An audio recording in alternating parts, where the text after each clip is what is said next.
Hello students, आज हम लोग डिस्कस करेंगे इंटीजर मॉडुलो n।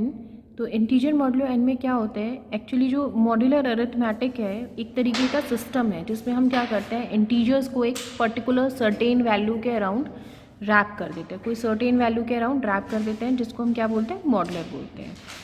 तो इसको समझ लेते हैं हम एग्जाम्पल के साथ। जैसे सबसे पहले हम बात कर रहे हैं मल्टीप्लिकेशन मॉड्यूलो की। तो मल्टीप्लिकेशन मॉड्यूलो लाइक हम लिखते किस तरीके से हैं, पहले हम ये समझेंगे। ए और बी दो एलिमेंट हैं जिनको हम मल्टीप्लाई करना चाहते हैं, तो हमने लिखा ए इंटू बी।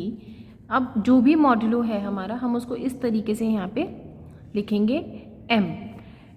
एम जो है यहाँ पे मॉडुलो को रिप्रेजेंट कर रहा है, is equals to remainder of A B upon M. कहने का मतलब है कि जब मैं ए और बी का मल्टीप्लाई करूँगी तो मल्टीप्लिकेशन के बाद जो रिजल्ट मिलेगा, जब हम उसे इस मॉडुलो की वैल्यू से डिवाइड करेंगे तो जो रिमाइंडर हमको मिलेगा, that is called the result of multiplication modulo. अब लेकिन कंडीशन क्या होगी इस चीज़ के लिए कि जो भी रिजल्टेंट वैल्यू आएगी दोनों मल्टीप्लिकेशन के बाद, वो मॉडुलो से ग्रेटर देन होनी चाहिए। अगर हमारे पास सपोज करो ए और बी का मल्टीप्लाई करने के बाद जो रिजल्टेंट वैल्यू है वो मॉडुलो से कम है, तो हम उस वैल्यू को एज इट इज़ लिख देंगे, उसमें कोई भी डिवीजन, कोई भी रिमाइंडर चीज़ हम नहीं कंसीडर करेंगे। तो एक एग्जाम्पल के साथ हम देखते हैं। लाइक हमारे पास यहाँ पे दो नंबर हैं 2 और 3 जिनको हमें मल्टीप्लाई करना और मॉडुलो का वैल्यू है 4। तो हम चेक करेंगे 3 इंटू 2 6, और 6 इज़ ग्रेटर देन क्या हो गया 4।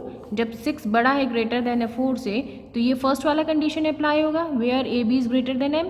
तो यहाँ पे 6 इज़ ग्रेटर देन 4 है, तो ये हम क्या करेंगे, इसको अब इस जो हमारा मल्टीप्लिकेशन हो गया, जो वैल्यू आया है 3 इंटू 2 6, तो 6 को हम क्या करेंगे, डिवाइड कर देंगे किससे, जो भी मॉडुलो वैल्यू है 4।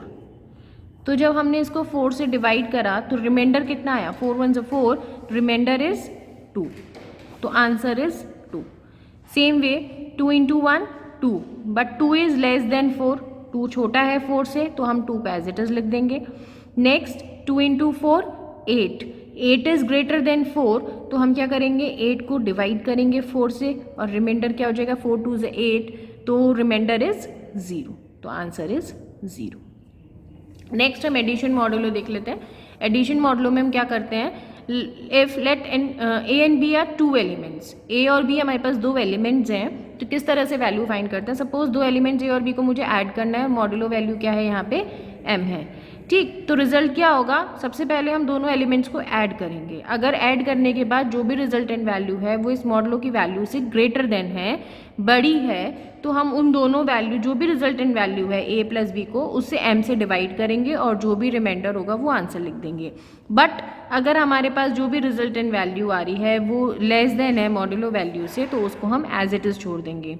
तो एक बार एग्जाम्पल्स के साथ समझते हैं। Like 2 + 4, 2 + 4 is 6, 6 is greater than 2, तो हम क्या करेंगे, 6 को 2 से डिवाइड करेंगे, तो रिमाइंडर 2 3 is 6, तो रिमाइंडर इज 0, तो answer is 0। Next 2 + 5 7, 7 is greater than 2, so we divided 7 divided by 2, 2 3 is 6 and remainder is 1। Same way में 1 + 1 2, 2 is divided by 2, remainder is 0। तो इस तरीके से हम मॉडुलो वैल्यूज़ को चेक करते हैं।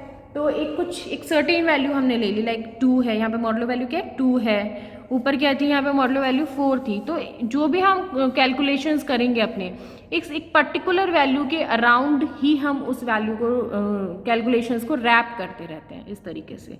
तो ये मल्टीप्लिकेशन और एडिशन मॉडुलो जो भी है, ये बहुत ज़्यादा जब हम ग्रुप थ्योरी के क्वेश्चंस कर रहे हैं तो बहुत ज़्यादा ये चीज़ काम में आएगी, तो इसको हम बहुत अच्छे से समझ लेंगे। Thank you.